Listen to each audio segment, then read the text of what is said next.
Guys, may experiment tayo for today's.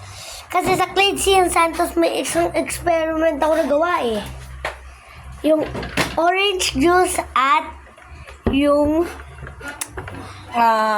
ano yan? Popsicle. Basta, makikita nyo sa Clayton Santos pero wag nyo yung isusubscribe. Tara dito yan. Ito yung special guest natin. Bro, that's weird.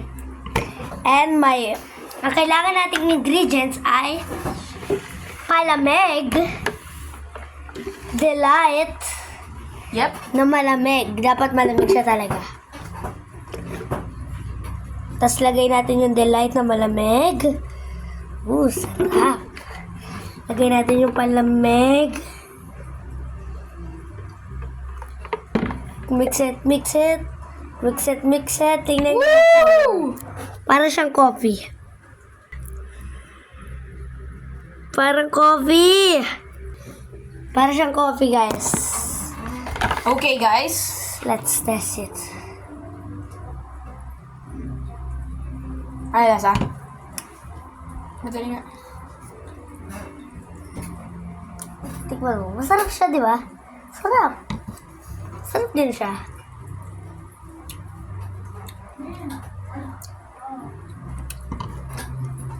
Medyo weird lang kasi yung palamig matamis na, tapos yung delight matamis na.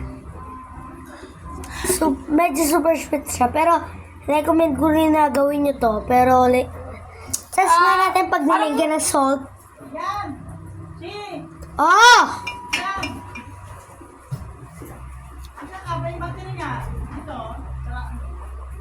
Wala na kami ganyan. Patingin nga. Ang pangit siya. Patingin ako. Bakla siya.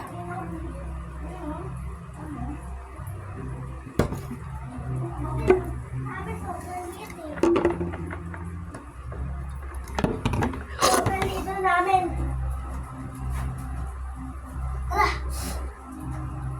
Okay guys. Experiment is Pretty good. Yes. pretty good. I recommend it. Bro. Pero yan nung basahan. Pero mas recommend ko siyang I think gawin o I think both. gawin o hindi. Yeah. At meron tayong gagawin dito. Rate it to 1 to 10. Rate natin 1 to 10. Okay? Ready, set, Go. 8. 5. Oh. Hindi ko siya nagustuhan kasi masyadong matamis. I pretty like it. I mean, sobrang tamis niya. Super tamis. But, it's like, no, 7.5. No, 7. No, wait. 7 lang. Pag tumatagal, medyo nawawala yung sweet. Kaya, i-rate ko na siyang 8? no, 7.5. Nice. And, ayun lang.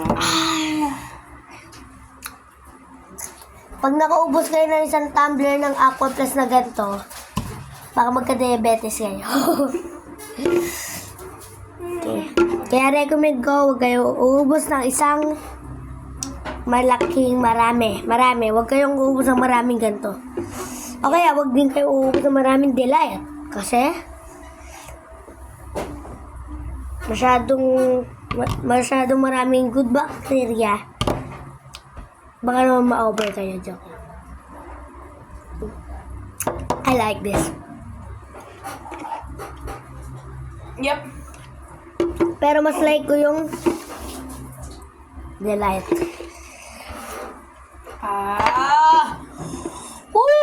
May gagawin ulit tayong ganyan na next. Quarter?